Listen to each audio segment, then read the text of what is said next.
Hello everybody, my name is Chris Miller. I've taught intermediate accordion for the last 4 years at Augusta, and of course we know about this year being different. And when they talked about something to do, what kind of lesson to do, I thought it might be nice to focus on some songs that sound good when you play the Cajun accordion by itself. Because of the limitations of the instrument, not every song that you play solo tends to sound as good as another, because it's dependent upon the direction of the bellows as to what chord you get from the left-hand side. So because of that, I picked a tune. I came across a tune that is called the Wandering Aces Special. And I'm going to teach you Cowboy Rider, but you need to know the background to the story. I'm going to tell you a little background about the story, break down the tune, and teach you 3 levels of complexity that you can use on the tune, what makes the tune unique. So first of all, this is the tune that I was playing for a buddy of mine, Wandering Aces Special.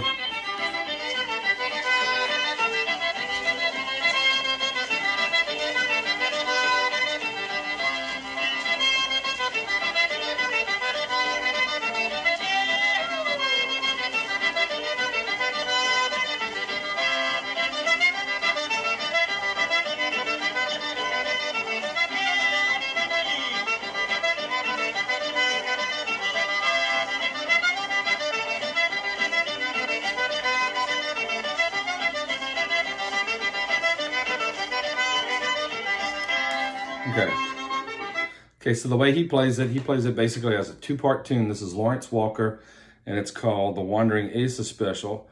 And that's the tune, that's the version of the tune I had always heard. And when I was playing it for Tim Broussard, who plays bass in my band and who's an excellent Cajun accordionist and was playing Cajun accordion professionally before I even started, he said, my dad called that the Cowboy Rider.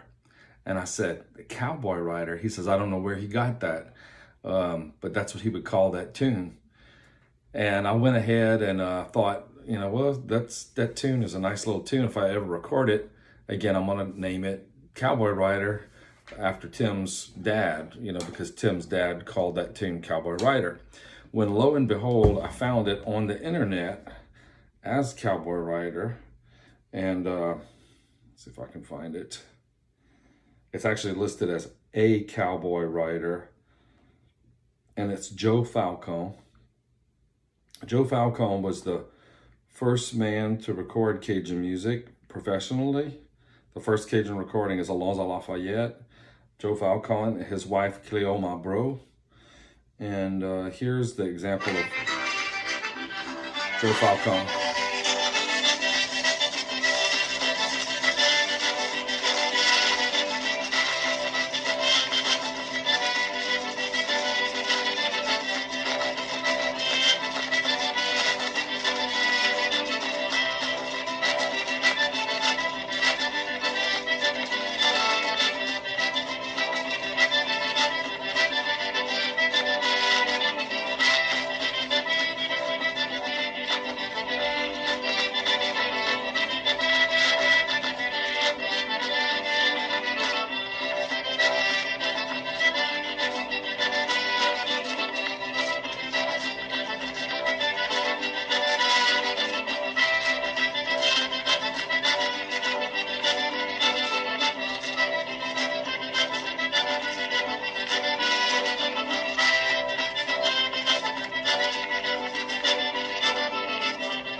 All right, and I just thought that was such a great recording. And I was very surprised because I had never heard that recording until a couple months ago. And that's why Tim's dad called that tune the Cowboy Rider, because Joe Falcon recorded it a very long time ago and called it Cowboy Rider. So evidently people had that record, and when they learned that tune, they called it Cowboy Rider. Cowboy Rider would definitely predate Wandering Aces Special. And this tune was recorded in 1928 in New York City. pretty interesting. That's the same year that Alonzo Lafayette was recorded. And so I was real interested in working with that tune. So what we'll do is take a little moment to get your instrument, and we'll get set up and do this tune called a Cowboy Rider. Okay, Cowboy Rider, the way Joe Falcon plays it, the little sample recording on the internet starts with part B. So that might be a little bit confusing because it's not a complete recording. You hear the B part first. The A part starts on the high key note or the high tonic, like the song is in C. Bum bum bum bum bum bum bum bum. It starts on dun dun dun dun dun dun dun dun. So it starts right up there. And it has some little lead-in notes, and they're usually done. And there's some extra blended notes. And if you want to play a single note version of it, you could play it just.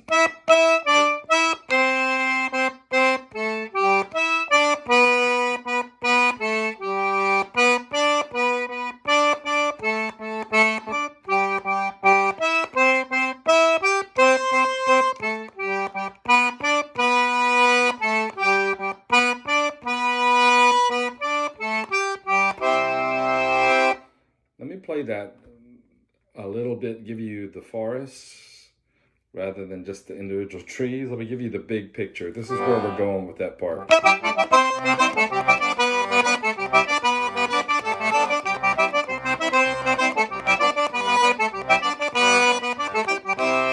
That's where we're headed with it. And so this is it, broken down a whole lot.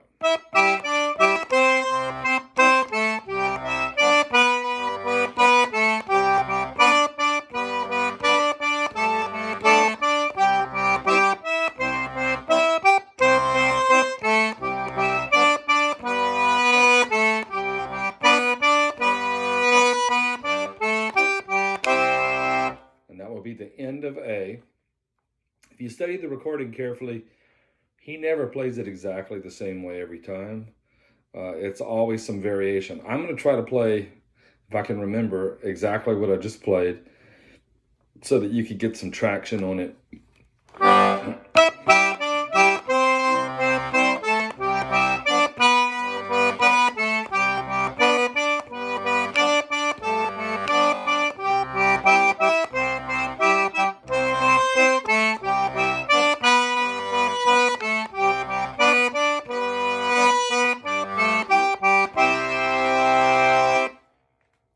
And I'm going to do it one more time. If you notice, I gave you one single note version, and then this is just a simple octave addition. You could also do this little blend at the beginning.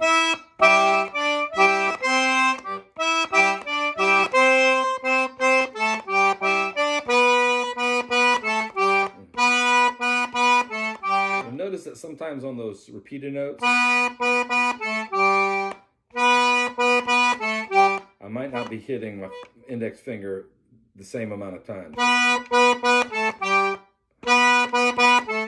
It's like every other.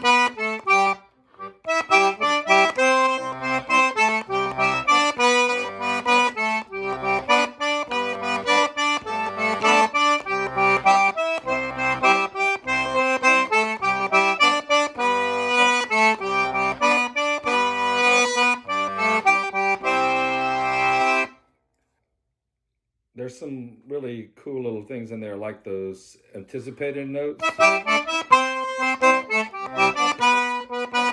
Those, which I imagine is kind of like a horse bucking, you know? It's these unexpected little moves. And Joe Falcon's version, he does it a lot. And the Lawrence Walker version, it's a lot more straightened out, a lot more even eighths. Joe Falcon has a lot of swing in his, and a lot more syncopation, a lot more of those anticipated notes. So let me be quiet and just play that intermediate version of part A, and I'm going to play it a few times through. There goes. 1 and 2 and 1 and.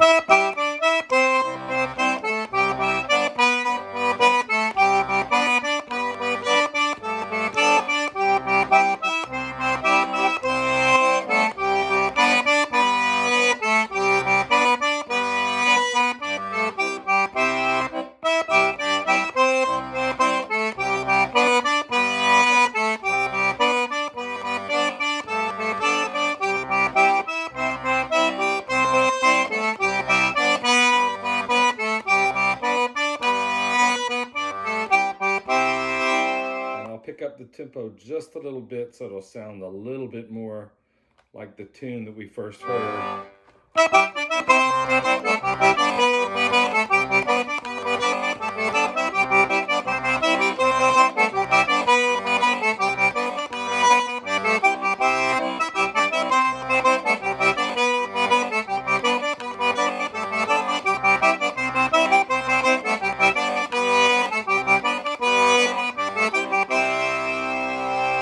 So that's part A, starting up on the high key note, like do, re, mi, fa, sol, la, ti, do, starting up there, da, da, da, da, da, da, da, da, da, da. Part A always starts up there. Okay, and we'll go on. Next, I'll do part B, which if you're listening to the recording, the little excerpt, part B is what you hear first. Just a note before we start working on that, if you listen to the Joe Falcon recording, he never plays part B the same. And in fact, the first time he plays it is different than the second time, and the second time has some added beats in it, some added beats to the changes. So I'm not gonna teach that. I'll just teach the more regular way. So basic thing to remember about part B is the second half of it is very similar to part A. The second half of part B is very similar to the second half of part A. The second part of part B is very similar to the second part of part A. Second part of both of those songs, second part of both of those segments are very similar, I guess is what I'm trying to say. The first part is the part that's really different. The first part of the lines, first part of A and the first part of B are different. First part of A starts on 8, 1, 2, 3, 4, 5, 6, 7, 8. The second part of part B, and for instance, starts on 5. 1, 2, 3, 4, 5, 5, right there.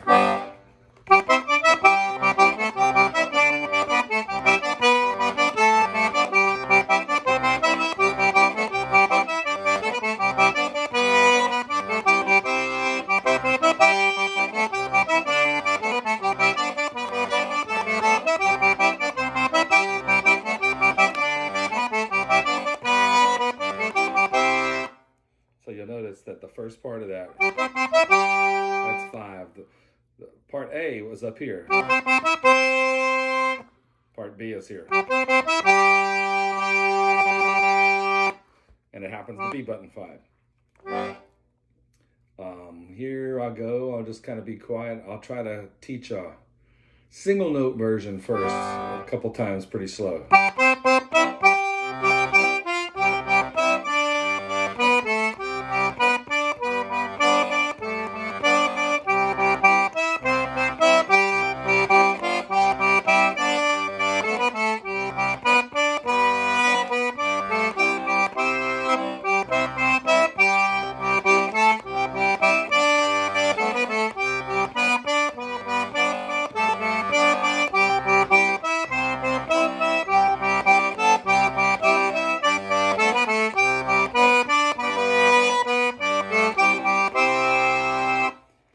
Hard for me to just slow it down like that, so I hope that helps. Of course, you can repeat that video right there and slow it down even more if you need to. You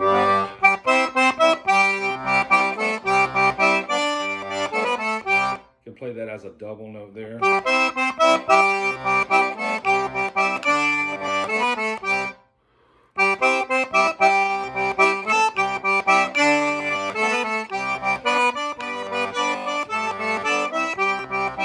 This part is very similar to the second half of A.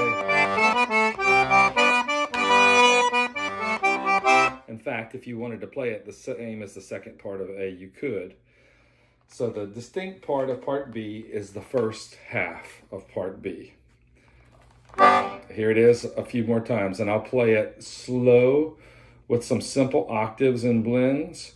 And then I'll pick up the tempo a little bit for part B. This is part B.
basic idea behind part B. So if you were thinking about the tune in the way that it was presented by Lawrence Walker at the beginning, he only improvises on those two parts. But the Cowboy writer, little excerpt, Joe Falcon, has a third part. And I don't know if he only plays it once in the song, because the excerpt on the internet is only an excerpt. It's not the whole recording. But it's such a cool little variation, I thought I would teach it, and I'll call it part C. And it goes like this.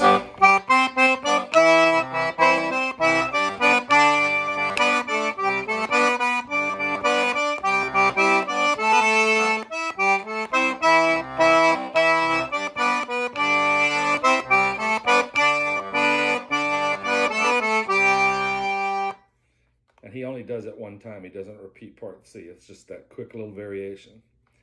It's got a lot of syncopation in it, but it's very cool because of that, I think.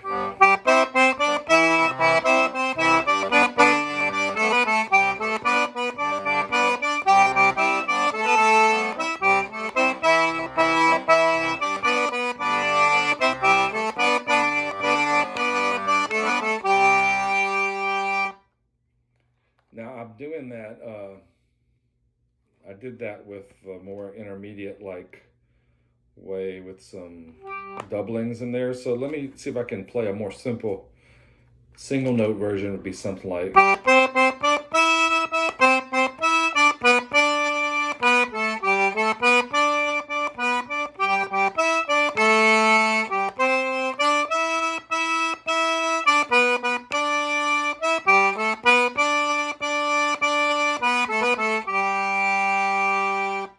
Let's try that again, the single note version. And you notice I put some numbers here that sometimes can help you. If you did the same, you won't get on the wrong button maybe. If you can't just hear it, you can use your eyes. Here it is.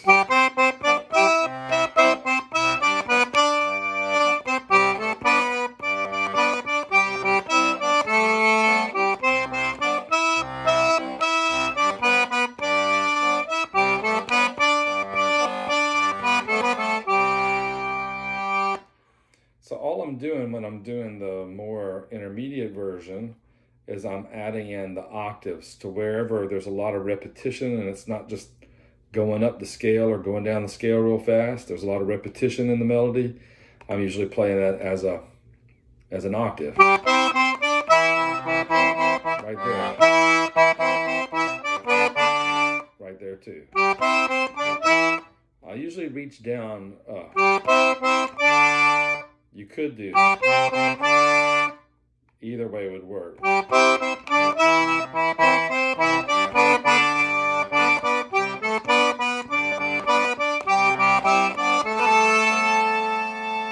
And I'm just doubling that. One thing that's real distinct in his version is he's got this little chugging thing that he does, and it's usually on the 2 of the beat, like 1, 2, 2, 1, 2, 1, 2.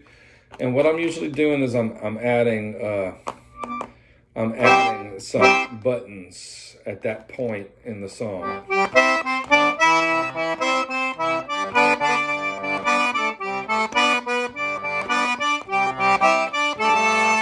Usually the buttons I'm adding are with these two, sometimes with these 3. It just depends. If I'm pushing, sometimes it's all 3. If I'm pulling, sometimes it's just these 2 that add that extra chugging rhythm. That's where that's coming from.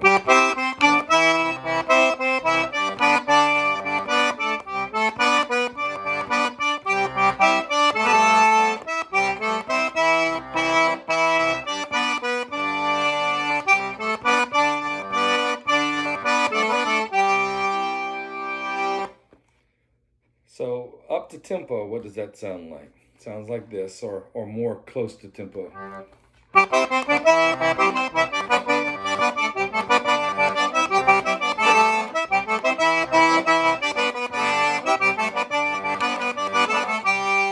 And then that variation is over. It's over that fast.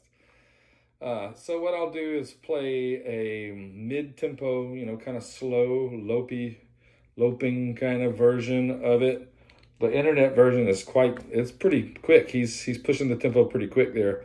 This will be a more intermediate tempo, so you can hear some of the, maybe pick up some of the little details.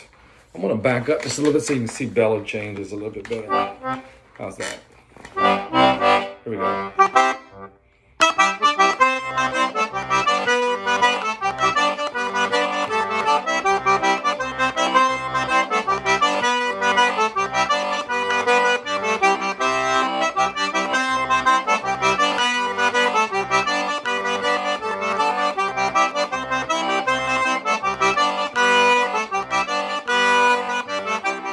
Okay, so here is a intermediate tempo version. I think you'll hear that swing. It's there in Joe Falcon's recording, and when you play it slow, it's going to be there too. And I'll play kind of an intermediate right hand version. My left hand is always doing this. You know, just keep it real regular. And towards the end, I'm gonna go ahead and morph it into a more ornamented right hand style, and you can see some things that you could do. Here we go.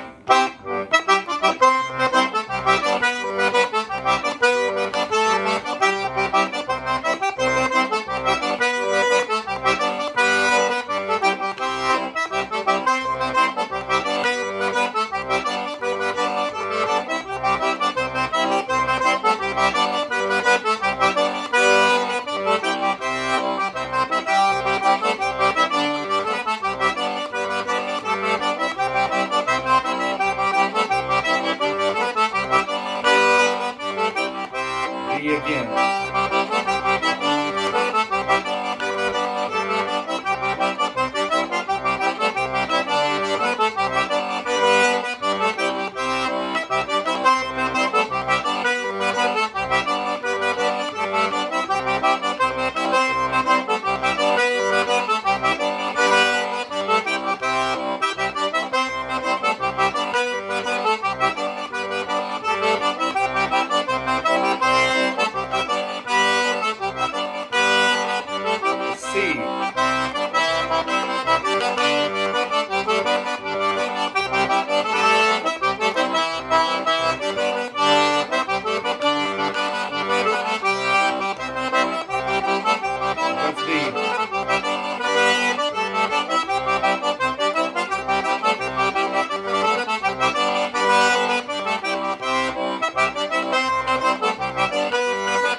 Cowboy rider.